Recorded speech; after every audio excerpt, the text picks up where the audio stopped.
The time has finally come. Vlatko Andonovski has dropped his 23-player roster for not only the June camp and the two friendlies against Colombia, but also the July Concacaf W Championship World Cup qualifiers. There are some big names missing from this list. A lot of new names are being called up, and there are a few names that we're genuinely surprised about. We're discussing every single name on this roster and how it affects the USA's chances of winning the Concacaf W Championship. All of this and so much more on today's USWNT Hour. Like this video and subscribe to the Attacking Third YouTube page to join the conversation in the chat, because we want to hear from you. Welcome into the USWNT Hour. I'm your host, Lisa Roman, alongside former U.S. international Lori Lindsey. You can join us live on youtube.com/attackingthird every Monday from 3 to 4 p.m. Eastern, and join the conversation in the YouTube chat. You can also listen to all of the USWNT Hour shows on the Attacking Third podcast. Download, follow, and subscribe anywhere that you listen to your podcast. Lori Lindsey, welcome in today. We've got a roster. We've got a lot to talk about. How are you doing? I'm doing really well. Good to see Elise as always. And yeah, love chatting about this. And thanks for everyone who's joining us. And, you know, obviously there's going to be some debate on how people are feeling about this roster selection. And at the end of the day, good thing that it's none of us that are the ones that are picking this, and it's Vlatko Andonovski. So here we are, but looking forward to the conversation. You said it best. I'm really glad it's not us. He's got some champagne problems that he's dealing with a little bit. He's pretty honest about his choices and what he makes. We were both able to join his media availability after this roster dropped to hear him talk about the names that was picked and everything like that. So we're going to get into all of it, talking about the 23 players that Vlatko Andonovski has called in, the most surprising names on this list, the biggest names that are missing from this list, some bubble players that didn't make it and maybe could have. We're going to look at different formations and lineups that we could see in this team. We've got a lot to dive into. Before we do all of that, a quick reminder to everyone that I have a $100 Paramount Plus subscription to give away during today's episode. Congrats to all of our previous winners. I pick a winner every single Monday. You'll get a DM from us and you'll get a pin that'll be your code for your Paramount Plus gift card. All you need to do to enter is like this video and drop your social media handle without the @ symbol in the chat right now for a chance to win a $100 Paramount Plus gift card. Like this video and drop your social media handle in the chat, and you'll get a DM from us if you are our winner. Lori, let's dive into it. It's the June call-ups roster. It is also the Concacaf W Championship roster. Vlatko Andonovski named as 23 players that are representing the USA in Mexico for the 2022 Concacaf W Championship. It's an 8-team tournament, which births to the 2023 FIFA Women's World Cup and the 2024 Paris Olympics are at stake. I'm going to run through the roster for you before we get your initial reaction. Goalkeepers, 3 of them called in: Aubrey Kingsbury, Casey Murphy, and Alyssa Nair. Defenders, 7 of them: Alana Cook, Emily Fox, Naomi Girma, Sofia Huerta, Kelly O'Hara, Becky Sauerbrunn, and Emily Sonnet. Midfielders, 6: Lindsey Horan, Taylor Korniak, Rose Lavelle, Christy Mewis, Ashley Sanchez, and Andy Sullivan. And forwards, 7 called in: Ashley Hatch, Alex Morgan, Mallory Pugh, Midge Purse, Megan Rapinoe, Trinity Rodman, and Sophia Smith. And additionally, after those 23 names, Andonovski also named 3 additional players that will be part of the 26-player June training camp for the 2 friendlies against Colombia prior to the team's departure for Mexico. So these 3 extra players are Carson Pickett, defender, and 2 midfielders in Sam Coffey and Jalen Howell. Lori, 23 names on the roster for the World Cup qualifiers, 3 extras added. Initial reaction to these 26 names? Yeah, I mean, initial reactions is, you know, kind of what I expected. I mean, these aren't far off from what I picked, regardless of what people are feeling. I mean, there is it isn't just about performance for every single player. Mindful, yes, that it should be for a lot of the players, but given that this is World Cup qualifying, this is not the World Cup roster. So, I think that needs to be put in context as well. We should qualify. That should not be an issue, but we need to go in and, as Vlatko has stated, prepared for these games and ready to go. And I think there's a good balance amongst this roster in terms of some veteran players, but also the young talent that we have grown to expect to be on the roster and who, quite honestly, are leading the way. So I really like the group. I really was surprised about Korniak and even Mitch Purse. But, with further thought about it, I like the additions of those two. And I think they will add variety to the attack for this U.S. team. So I think it's a good pick. And we'll get into some of the conversation, which I fully expect everybody in the chat will be excited about. I mean, why delay this any farther? You said it. We picked a lot of these names a week or so ago when we went through this and we picked our roster. You mentioned Margaret Purse. I had her as my 24th player, so the additional one coming in. But Lori, we're here to talk about this, about your picks. Megan Rapinoe is listed on this roster. You had her initially called in based on her veteran ability and what she's able to do on the pitch, despite not playing every single game with OL Reign, in and out with a bit of injuries. But Vlatko Andonovski has named Megan Rapinoe as one of the 7 forwards called into this. What do you have to say to the people that were doubting you and your choices here? I mean, I'm not here to get in arguments or anything, because I appreciate the debate and I appreciate people's opinions. And I mean, listen, though, the way that I view this, and I've been a part of a lot of these rosters on the good side and the bad side, and it's not just about performance across the board, especially when you're in a position that Vlatko's in, given that you need to bring in younger players that haven't been in this position. And at least off air, you and I were going through this, and there's 14 out of 23 players on this roster who have not stepped a foot into any sort of major competition at the international level. So that's over half of the team that has never taken place in or taken part in some sort of competition that they're about to take part in. And as I mentioned before, listen, we should, and the expectation is to qualify no matter what. And that puts us in qualifying for the World Cup and Olympics. However, I do like the balance that's on this roster, and quite frankly, no one who's debating about this can give me another good call up that they would have in place of Megan Rapinoe, which seems to be the biggest controversial pick for everybody here.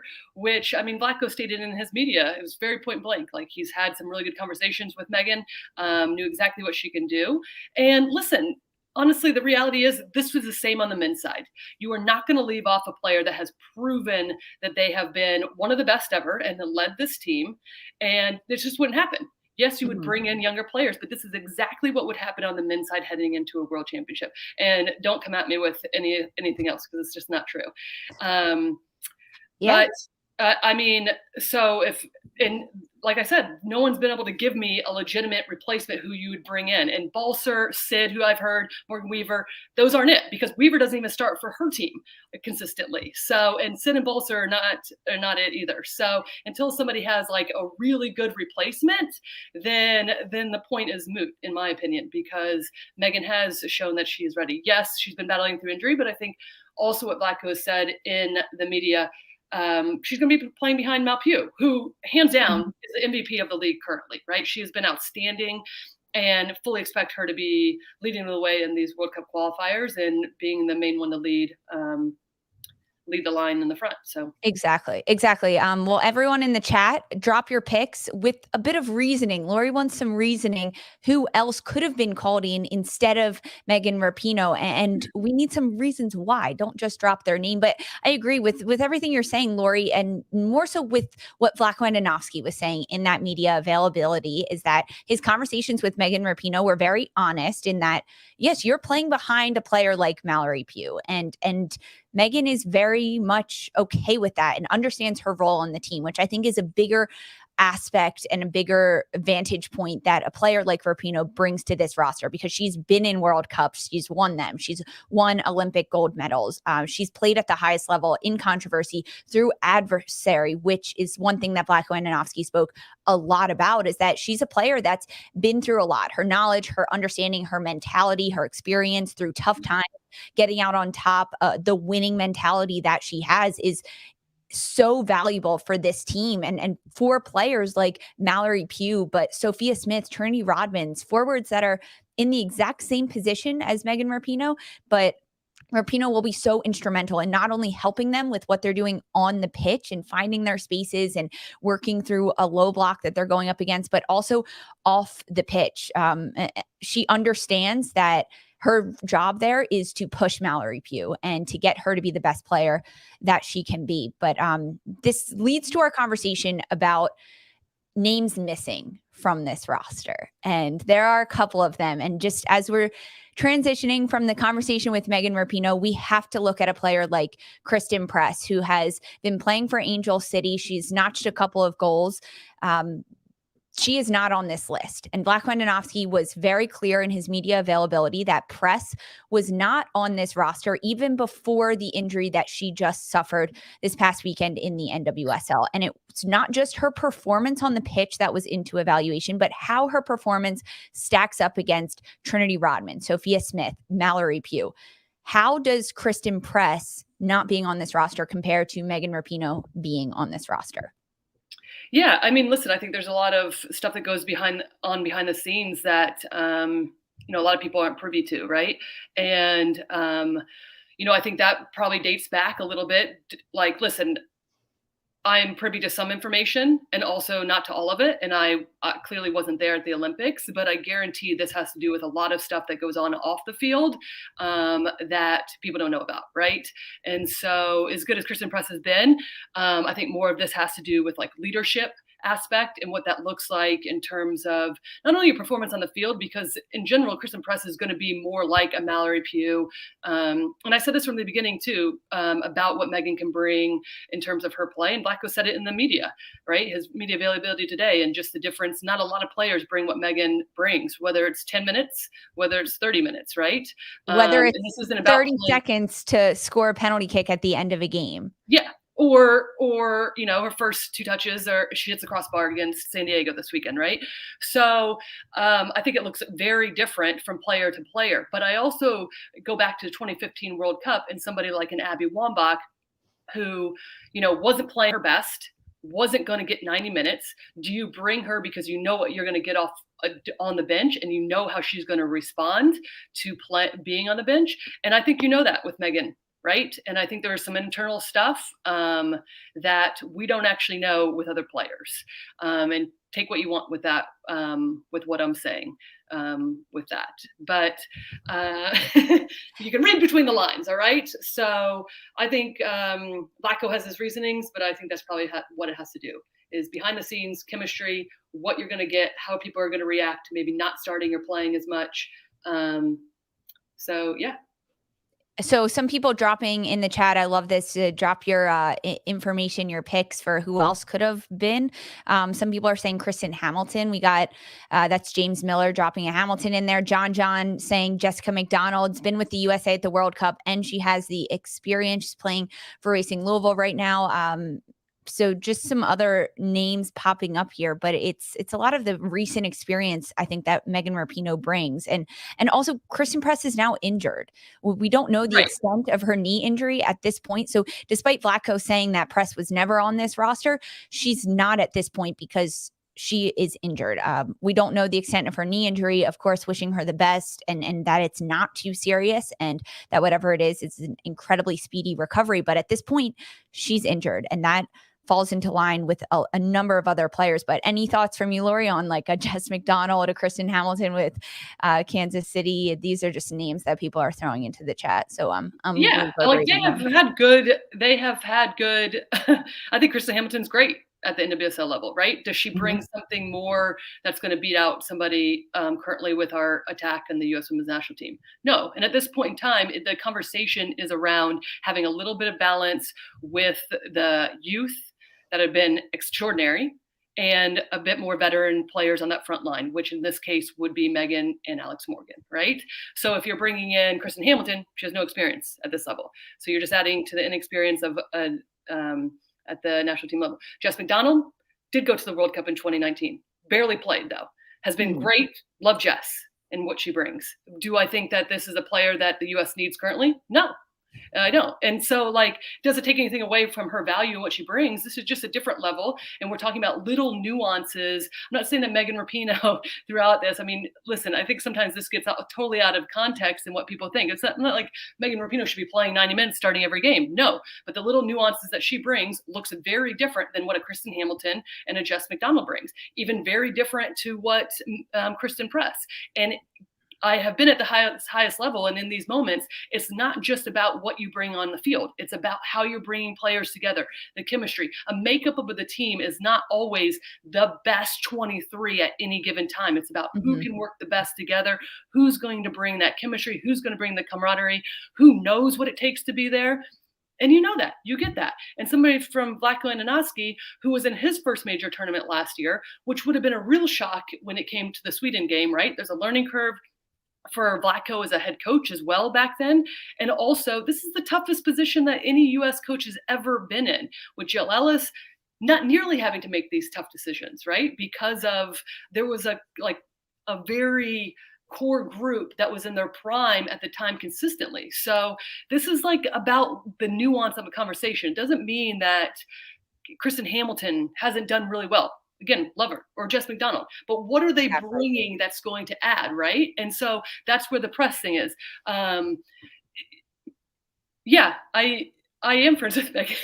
Like this isn't somebody just tweeted like Lori's friends. Yeah, Ralph, I am. This isn't like, this is also like just like a common understanding of what it takes to put rosters together as well. Exactly. The team isn't going to not qualify if Megan's not on that roster, if Press is, and Press wasn't injured. I'm just saying also Vlatko Andonovski would have a real understanding what some of these players would bring and what it takes at a certain time to have the best roster to get the job done. Exactly. That it's so much of that comes down to it. And Vlatko Andonovski was very clear about that, saying, I have had conversations with Megan Rapinoe. And from my understanding with what he was saying, it was more on the lines of, yes, Megan, we need you there for what you can bring off the pitch. You're not going to start and get 90 minutes. It's more of how you can contribute and having those conversations, and Megan understanding her role has shifted on this team. And I think that's where a big part of this comes in, and that type of conversation. There are a number of other players that we're missing on this list, but we have someone very special joining our USWNT Hour live right now. Good friend, writer for CBS Sports, co-host of Attacking Third with me, Sandra Herrera is here to give her thoughts on everything that is U.S. women's national team, the roster that has dropped. Sandra, welcome into the show. We've talked a little bit about it. We've picked Lori's brain on these rosters. Nice. We were just talking about Megan Rapinoe being added to this list, but some other names that are missing, a number of them due to injury: Tierna Davidson, Lynn Williams, Katarina Macario, Sam Mewis, Tobin Heath, Abby Dahlkemper, all due to injury, not on that list. Yeah. Crystal Dunn, Julie Ertz, Casey Kruger out for maternity leave at this point. What were, Sandra, for you, some of the most surprising names that were not on this roster? What up, Sandra? What up, Lori? I couldn't wait to hop on here and chat first reactions with you about it. Honestly, I think when the news of Kat Macario came down, it just was one of those things where it was like deflating in its own unique way, where it's like a certain level of excitement that folks might have had around this competition might have got deflated a little bit, because at this point you had a number of injuries and pregnancies, right? New mamas to the team kind of come into play that we knew was going to reshape what this eventual roster was going to look like. But at the time, it was going to be a roster that maybe included a player like Macario, and then maybe some other veterans that we still had some question marks around in the air of whether or not they were going to come on. But after having some time to process that, we had chatted a lot about that here on Attacking Third. We wrote about it on CBS Sports, and I wrote about this just now about CBS Sports, and you could go check that out when you have a chance. Plug it. Thinking about it, I'm like, it just doesn't matter because of the player pool that is at the disposal of this USWNT coaching staff. Is it unfortunate that things like injuries and the timing of these injuries that have come into play have impacted the eventual roster that we now saw go live. Yeah, of course it's unfortunate, but is that going to be detrimental to the extent that they will fail to qualify for the World Cup? I don't think saying that is going to make me bite me in the butt, sooner down the line. You're just looking at the competition in front of them. And while we have all been in agreement that we are very enthusiastic about the direction in which CONCACAF is going, it's not a level playing field yet. Mm-hmm. It's just not. We would be liars on here if we said that this is a level playing field for all national teams in CONCACAF. It's not. Mm-hmm. There is the fact of the matter is there are teams, systems, and programs in place that are ahead of some other national teams and system and programs currently in existence. And the USWNT is the number one of those systems. They have a massive player pool. We saw it literally get expanded in front of our eyes as CONCACAF dropped the player pools that the national teams will be selecting from. And you had the USWNT drop 50-something names like it was nothing. Like it was nothing. And you're just like, okay, yeah, that makes sense. All these players, I know that name. That looks familiar. They're good. And that's just where I'm at in terms of this. The level of talent, the pipeline talent that exists right now, because the NWSL exists. Let's not forget that. I know, Lori, I would love to hear your thoughts on this a little bit, but the fact that there is a league, a consistent league now, a league that's 10 years old, we see examples of that in this roster.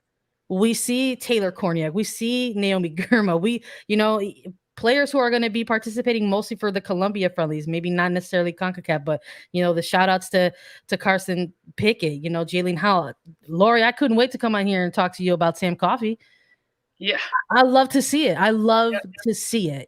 These are a number of first-year players getting their shot at the pro level in NWSL this year in 2022. So you have this combination of players who have some experience in youth teams, whether they're U20s or U15s and so on and so forth. So this combination of youth teams and now this added element and experience of constant and consistent play in NWSL, it's almost unfair to think about when you're looking at the competition that they're going to be going up against. Jamaica doesn't have, a women's professional league for their players to go out there.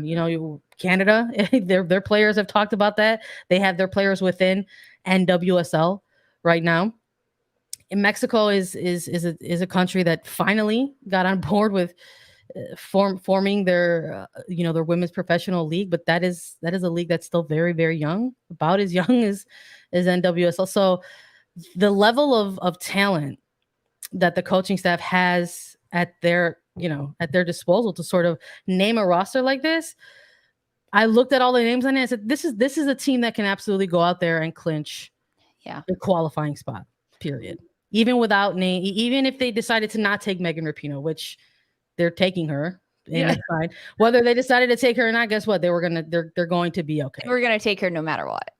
I mean, I think those are great. I think that's a great way to look at it too, Sandra, and just in terms of this isn't an equal playing field. And we've said that, right? Like, we know the depth of this. I also think that when you're thinking of this roster of 23, and like as Lisa and I mentioned a little bit ago, 14 of these players have never played in a world championship, then there's good balance in this, right? There's good balance in this group in terms of understanding what it takes at these level, but then also getting a lot of these younger players that have done really well experience at what it takes to get it done. Does that mean missing a few of these players, as you pointed out, Sandra? They wouldn't? No. I mean, at this point in time, the expectation is you qualify, and that should be the case, right? That doesn't mean you take any games lightly, because we've seen it go the other way as well, but you prepare the exact same. But I'm actually a fan of this. I think this could look different, just the amount of injuries going into the actual World Cup, gathering that we do qualify. This could look very different. If people are back, right? I mean, even some of the players we just mentioned that are out, that's a whole nother roster. Exactly. So it's wild. So this roster that was named, the 23 are the team that is representing U.S. in Mexico at the 2022 Concacaf W Championship. The 3 additional players, they make up 26 players of the roster that will be competing with the United States in their June friendlies against Colombia. But we touched on this right now a little bit, Sandra. You mentioned some of these names because, yes, the United States is at a big advantage with how many players that they have to choose from. Some of the most surprising names on this roster, midfielder Taylor Korniak out of San Diego, Wave, midfielder Sam Coffey for Portland Thorns, Carson Pickett, defender for North Carolina. These players that are being called in, Taylor Korniak on the full roster for the Concacaf W Championships. Let's talk about Taylor Korniak and this type of player that has been called in, and what Vlatko Andonovski has talked about Korniak and what she's been able to do. She's a 6'1" midfielder. She can play forward up top. She was drafted to Orlando Pride, number 3 overall in 2020. She didn't get to play in 2020 due to COVID, and then Orlando Pride didn't even get to go to the Challenge Cup that year. So Korniak missed out on a year of NWSL play. She played 1 year with Orlando and then traded to San Diego, and has taken strides to grow her game every single time she steps on the pitch. Lori, were you surprised to see Taylor Korniak on this roster? I was. But much like this year, she's really surprised me, and I think she's been excellent. I remember last year when she was at Orlando, I didn't love the way that they used her, especially under Mark Skinner. I think it was like direct balls, utilize her aerial presence. I don't think we saw very much at all her ability to play with her feet and how good she is actually at playing the final pass and in the buildup. But then when Becky Burleigh took over, once Mark Skinner left, I remember Becky talking about that Korniak wanted to play more of the 6 position or the 8. And I was like, what? Is that even a thing? Right. And I didn't feel like they utilized her that well either. And at that point in time, the kind of season was gone a bit at that point then as well. So this trade to San Diego, I think, has surprised me and the way that she's playing and in such a good way. And she has proven me wrong big time because I think that she has really been an important piece to the San Diego team. And I think when you think, and this is something we've talked about too, when you start to look forward with the U.S. Women's National Team, and gone are the days when you have months to prepare as a team, camaraderie and how you're performing with players on your club team is important. And that's something that Korniak has spoke to directly about, linking up with Alex Morgan, their partnership on the field. That certainly would play into what this looks like going into the June friendlies and the Concacaf qualifiers with their understanding between one another, right? So I like what she adds. And I think Vlatko has been very vocal, and we heard him say it in the media availability today as well. Yes, she's 6'1". She adds something on set pieces, which I think will be very important. And this is why, for further contemplation for myself, I like the addition of her and Midge Purse massively, because Korniak will be experienced on set pieces, will be a threat, no doubt. But I also think she has the ability to drop deep and play make from a deeper role, but also get into the mix and link up and coordinate in ways that look a little different than some of the other players that have been called in. So surprise, no doubt, but I think is a great call up. Yeah, I'm with you. I know we do a lot of these. We record a lot of these, whether it's on A3 or otherwise for CBS Sports. But, I've been high on Korniak for a little while. When we had to preview OL Reign in San Diego, it was my player to watch. I've really appreciated sort of seeing her growth and her continued development under Casey Stoney, specifically with San Diego. I think it's an important point that Lori brings up about just sort of getting that very tough start to a 2020, a professional rookie season that for a lot of players in that draft class kind of had a screeching halt, right? With the rise of the COVID-19 pandemic and the bubble and playing the introduction of a Challenge Cup and then an eventual fall series. And then you sort of add these different elements with Orlando Pride, where maybe she wasn't utilized in various positions where she was going to be successful. And now we're seeing the difference, in this type of player in a team like San Diego Wave with a coach like Casey Stoney. I mean, Alex Morgan is getting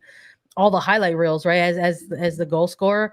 But we've got Taylor Korniak, who's right behind Alex Morgan in all of the stat areas in terms of Alex Morgan might be number one in the total shots or total goals or shots blocked, etc. But Taylor Korniak is number 2 right behind her in terms of the total shots and attempts on targets. And she's a player who's had this ability to create chances as well for this team, and expected goal rate also number 2 right behind Alex Morgan as well. I've really appreciated just sort of watching her play with what looks like a little bit more freedom and a little bit more confidence, both on and off the ball.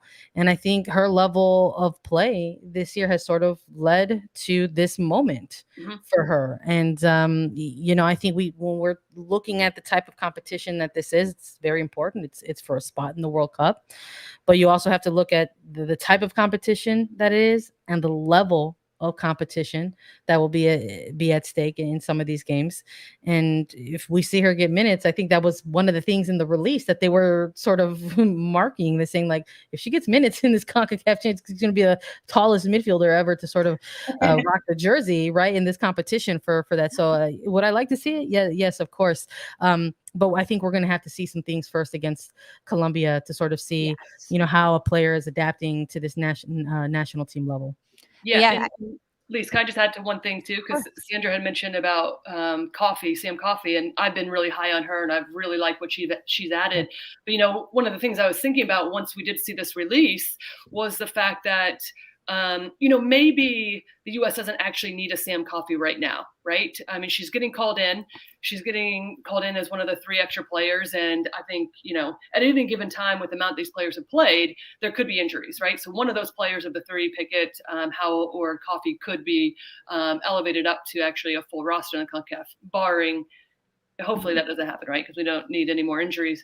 But the reason why I say maybe we don't need a Coffey right now is because she's certainly going to be a bit more of that 6 who's going to switch the point. You have that in Andy Sullivan. And I think with the rotation and what to expect in some of the teams in qualifiers, I think that Korniak essentially could be more useful in the way that she plays, in the way that you're going to break down teams. And we'll see. But I think just given how well both of those 2 players have played, I mean, ultimately he has to make decisions, but I would say Korniak could be a more integral part immediately, especially in qualifiers.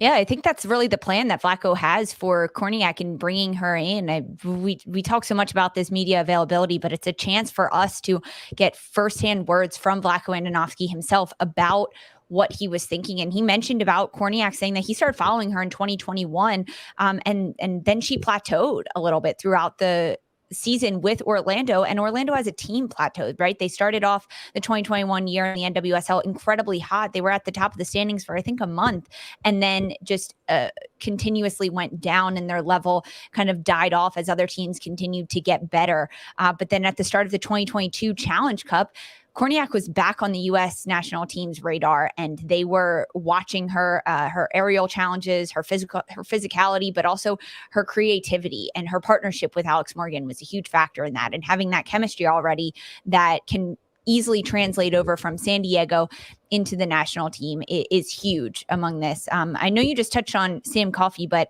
I'm seeing this in the chat, so I want to bring it up to both of you. Looking at the goalkeepers, the ones that were called in, Aubrey Kingsbury, Casey Murphy, and Alyssa Nair, we're getting so many questions on OL Reign goalkeeper Fallon Tullis-Joyce. She's been one of the best in the NWSL. I am not denying that. I don't think Lori's denying that. I don't think Sandra is denying that by any means. Ladies, correct me if I'm wrong. However, she was not called into this roster. How does that balance out between a player like Casey Murphy that was coming off of injury and getting more time? But Fallon Tullis-Joyce, a lot of people have question marks about her and why her name is not on this list, even as one of the 3. Thoughts from you, Sandra? I can start with you on this one about Fallon Tullis-Joyce. Yeah, I mean, look, big fan here of Fallon Tullis-Joyce. I refer to her as part of my big 3 players to watch for OL Reign almost week in and week out. But I think when we're talking about this roster as a whole, and we talk about something like the omission of players based on, whether they're going through lingering injuries or new injuries or experiencing motherhood. Like all of these things are coming into play, but you also have to maybe have an additional lens on that and say there's also these injuries and moments of motherhood coming into play within certain positions. And when we're looking at it positionally, that's not necessarily something that we're seeing on the goalkeeper side of things. I know we've been talking a lot about Alyssa Naeher, for example, and how she has sort of made her return post-Olympic injury there, and almost sort of looks not different, but almost stronger of a player in goalkeeper, making quicker movements off of her line. Just always been a goalkeeper who has had a great distribution, and that almost looks even better somehow as well. But when I'm looking at sort of maybe, or hearing what someone like Vlatko Andonovski is saying about how things like injury maybe hindered or reshaped this roster, the goalkeeper position isn't necessarily one that came to mind. I knew that there would probably be decisions that had to have been made at like the center back area, obviously some areas in the midfield, and perhaps a position or two in the forward line. And maybe the other counter argument there as well, isn't Murphy hurt? And I would say that she was and is clearly no longer. She's been getting her starts in net for North Carolina Courage, and this is a player who has been involved in the system under head coach Vlatko Andonovski and getting call-ups into the national team dating back into late last year when they started to make that shift a little bit to expand the player pool ahead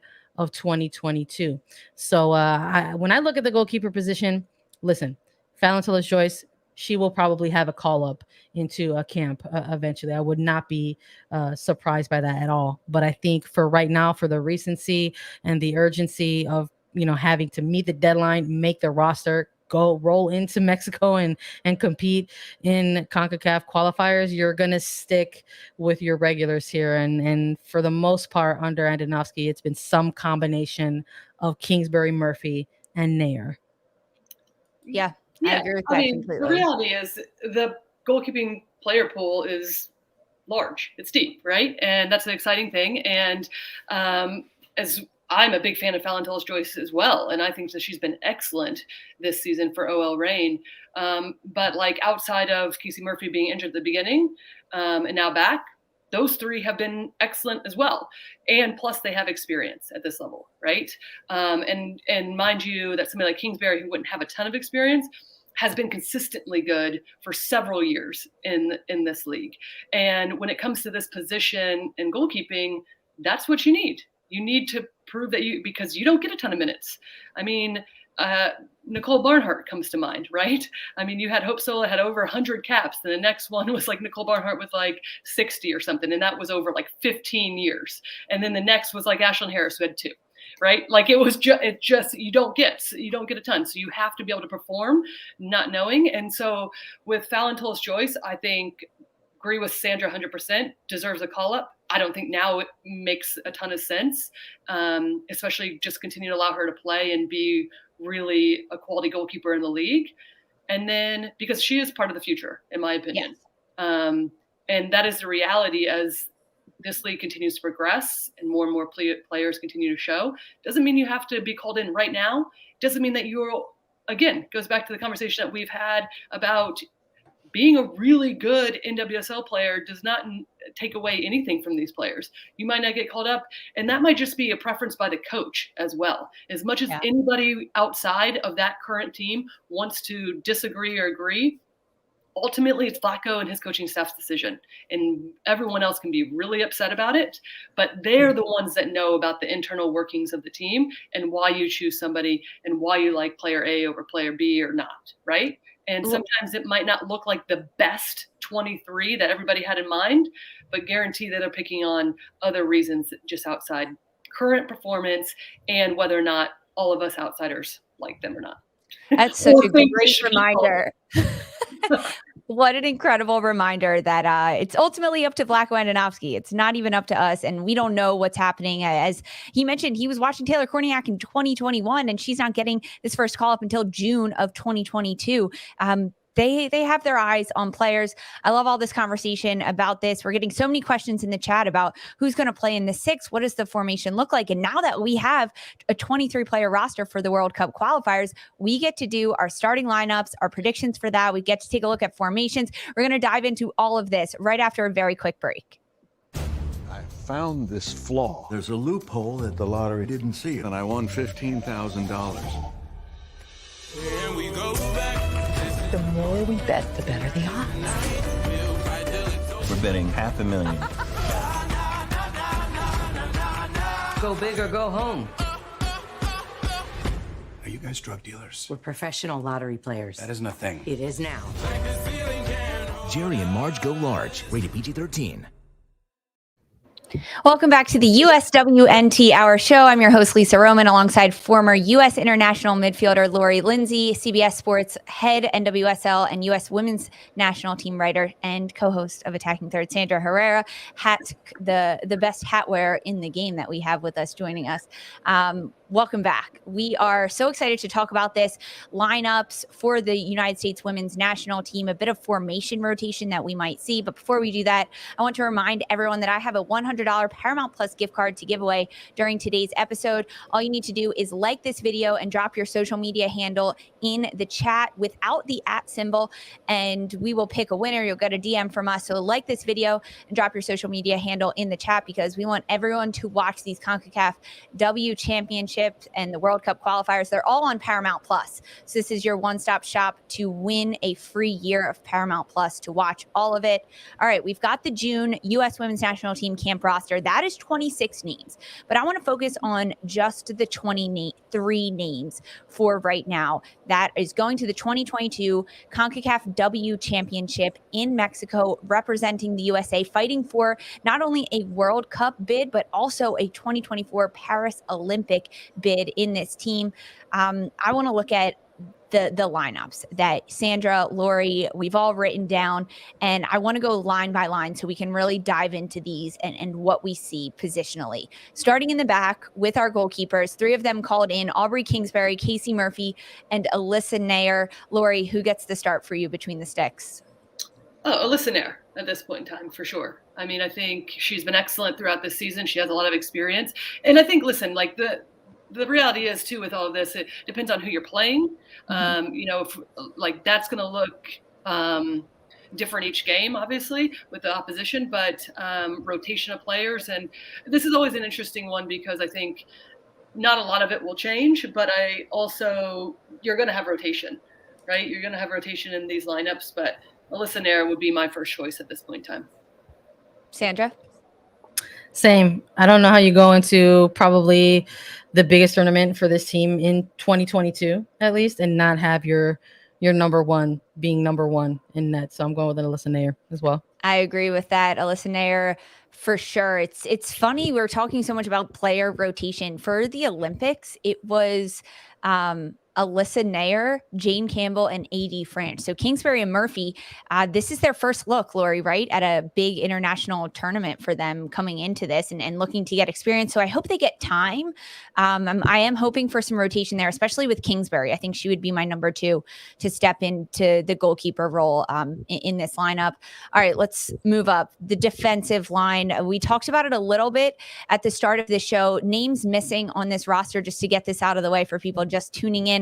Crystal Dunn on maternity leave. Tierna Davidson out with an ACL injury. So those players are not available namesake defenders for Vlatko Andonovski in this back line. So when we look at the 7 that are called in: Alana Cook, Emily Fox, Naomi Girma, Sophia Huerta, Kelly O'Hara, Becky Sauerbrunn, and Emily Sonnet. Sandra, I'll start with you. Back line. Who do you have? Do you have 4 in the back, 3 in the back? I got four in the back. I think, look, I'm going to go with the center back pairing first. I want to see Alana Cook continue her rise as a starting caliber center back for both club and country.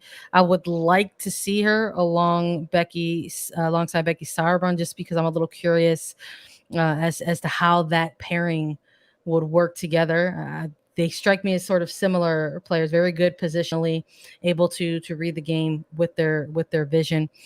So I'm more out of curiosity, wanting to see the 2 of them side by side, even though I would love to see Germa get some minutes during this time with the team.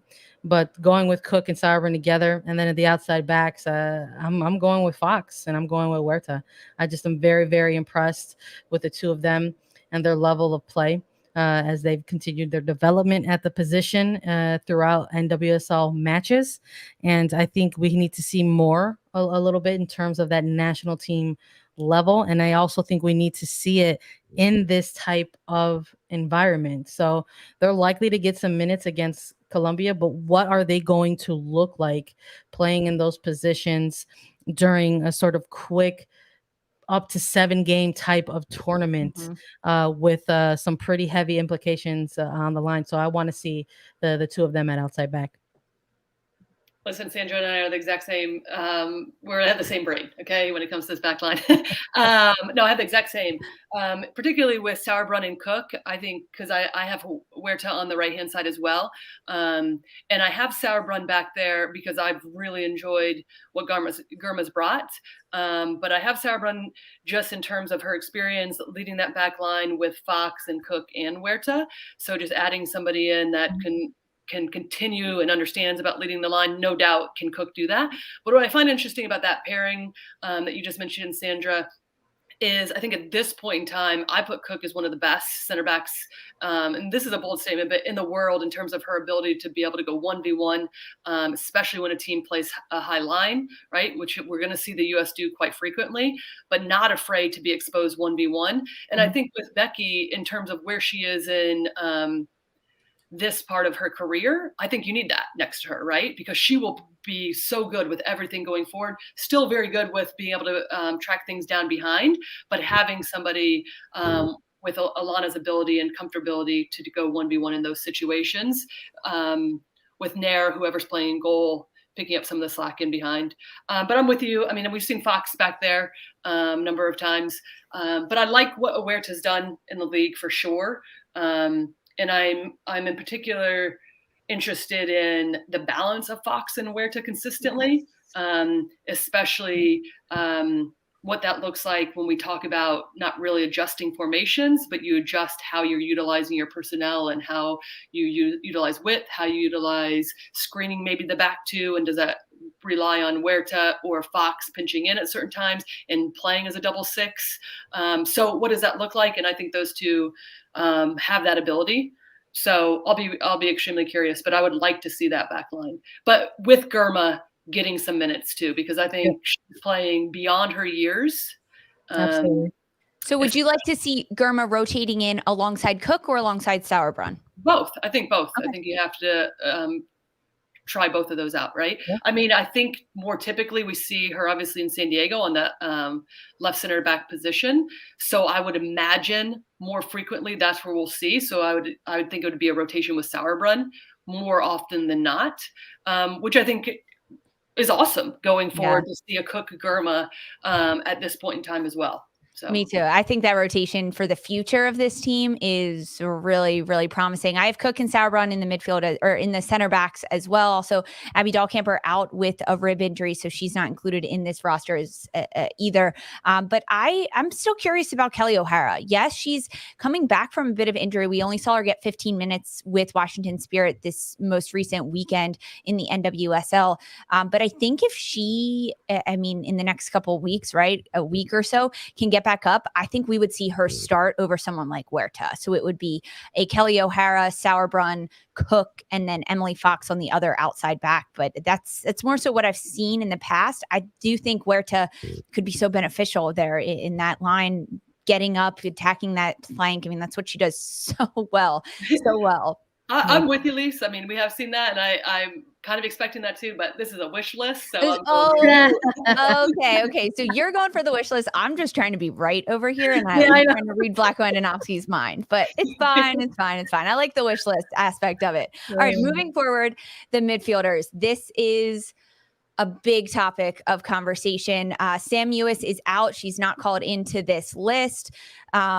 Also, Julie Ertz is on maternity leave. She is not called into this. So when we look at the midfield that we have called in, Lindsey Horan, Taylor Korniak, Rose Lavelle, Christy Mewis, Ashley Sanchez, and Andy Sullivan. Before I even ask you to name your 3 midfielders that you're going with, who is going to play the 6, Lori?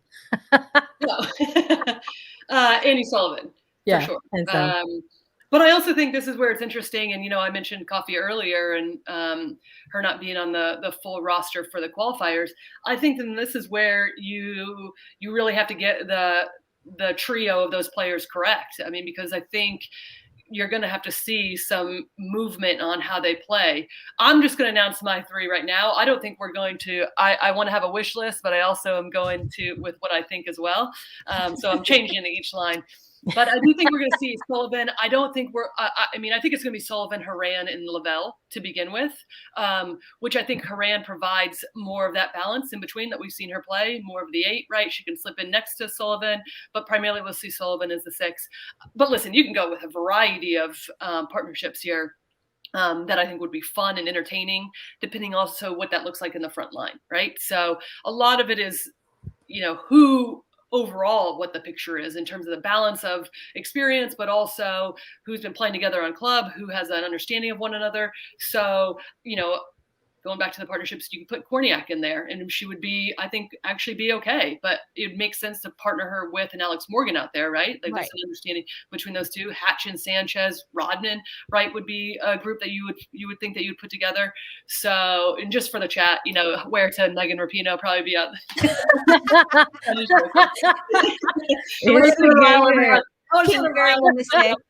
Okay, so. So we've got a couple votes for Horan, Rose Lavelle, and Andy Sullivan in the midfield. Sandra, who's your trio? Yeah, that's because they're correct. The chat is correct. It's gonna be Sullivan, Horan, and Lavelle. I will say that looking at this midfield, I'm looking at it. I'm just kind of like, there's actually an opportunity here for perhaps all 6 of these players to get some extended minutes in some capacity. I mean, I look at that and I also think maybe there's going to be a certain level of exhaustion that comes into play. I mean, Ashley Sanchez, Andy Sullivan, the Spirit having a ton of games under their belts, Sullivan working her way back into form, Lindsey Horan coming off of, club with Lyon, where they won the league, where they won Champions League.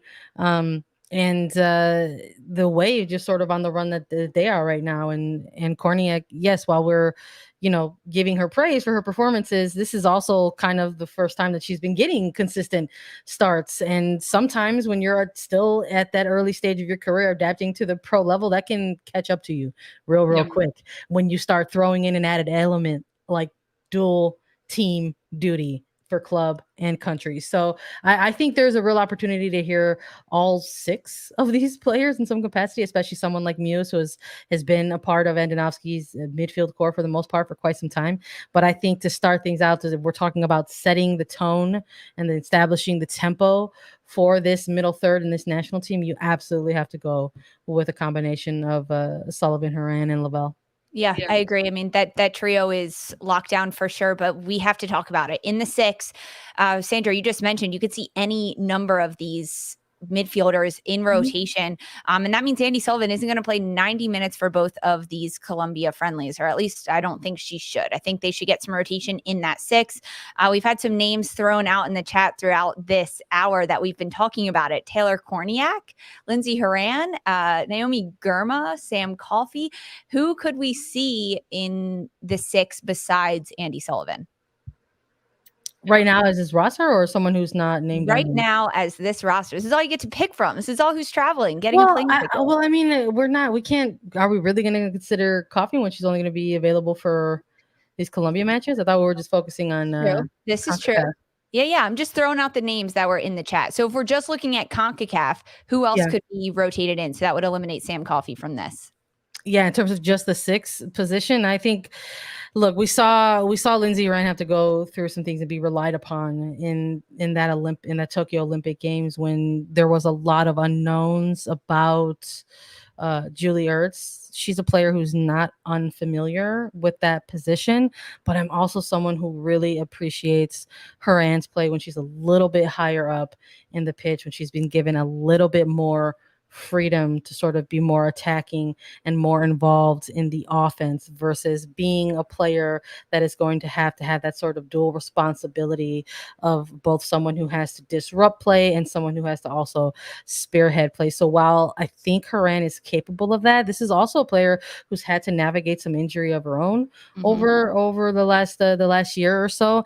And I don't, for people who aren't aware of that position, that defensive mid position, it's a lot of work. And there's a reason why you sort of have a player that is maybe kind of built a certain type of way to go into this role, because you can, depending on the type of game it is, it could be a game where you maybe take a lot of punishment. It can maybe be a game where you're maybe more tasked for link up play. So it just depends on the match, I think, that's in front of you. And I think that she is a good option to sort of maybe rely on, but I wouldn't utilize that as my number one go-to option. I really think there's an opportunity here to try to maybe see where a player like Sullivan is at the moment and slot her into that sixth position where she has been used to, be playing with this national team, to allow Lavelle and to allow Horan more of that attacking freedom.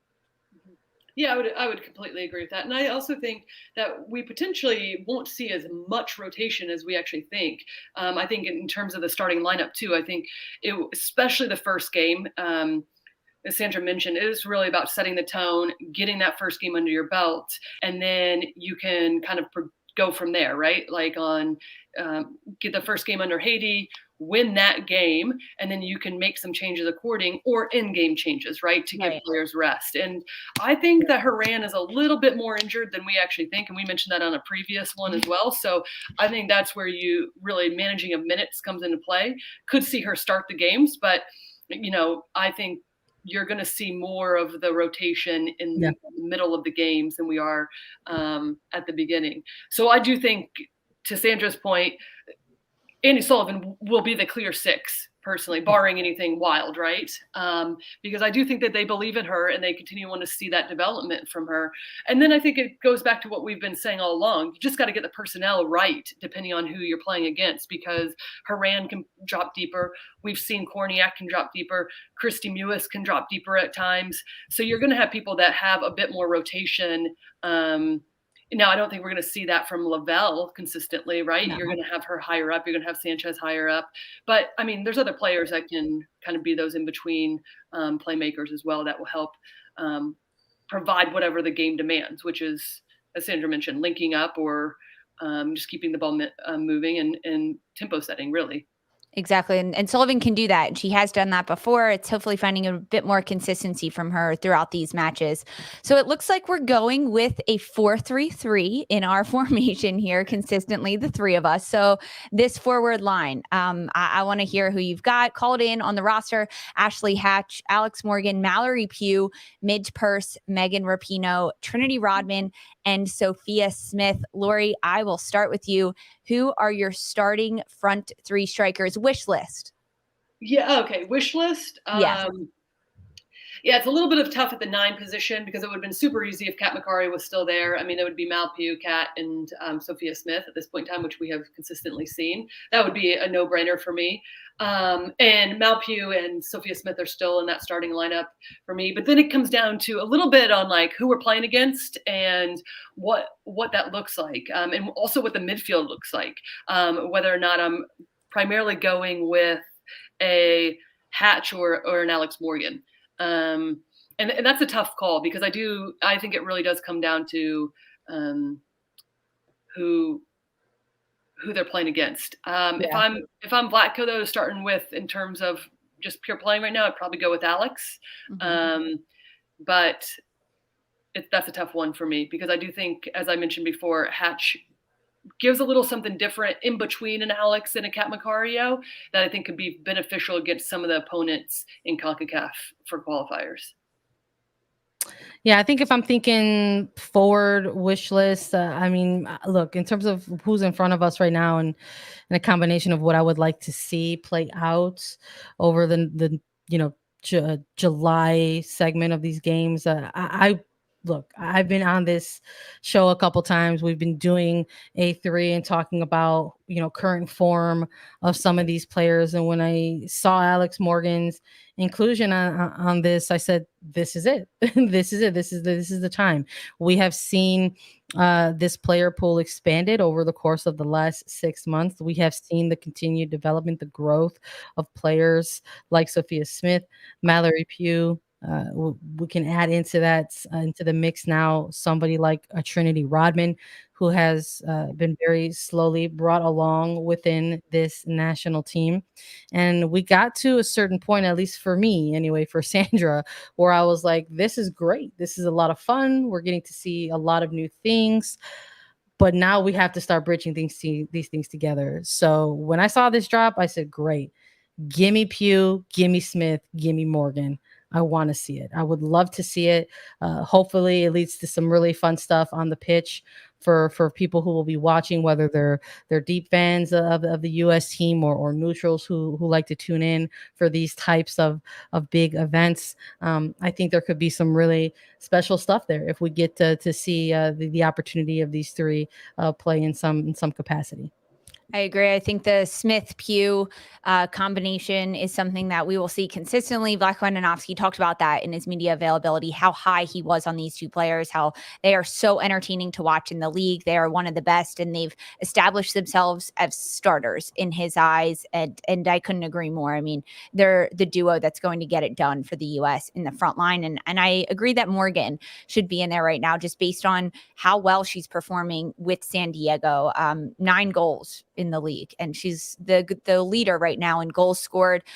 She's doing it incredibly well, a number of PKs, but it doesn't matter. She's still getting it done. And I think that's something that you need to bring to these World Cup qualifiers, and that touch of veteran experience that she has being in situations like this before. But having that rotation of Hatch come in there, she's a player that, for Vlatko Andonovski, stepped on the pitch and scored goals back to back in her minutes on the pitch. So she's a goal scorer. She's just got that nose for the goal, gets in the right place at the right time, has the ability to sneak in on back shoulders of defenders. And that's what makes Hatch. That's why she's on this roster, right? To score goals. And that's what you want from your 9s. But apart from Alex Morgan and Ashley Hatch as that central 9 striker without Kat Macario, those really are the options at this point for Vlatko Andonovski in that front line between those players.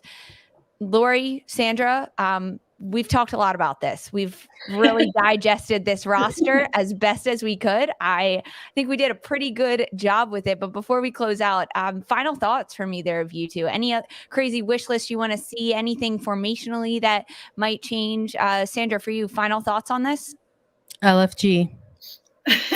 Yeah, listen, I don't need to come up with anything else. I agree. LFG all the way. Like, this is fun. I think this is the exciting time, obviously, not only for the U.S., but this competition should be very enjoyable. And I think I'm pumped. Let's go. It's a good roster.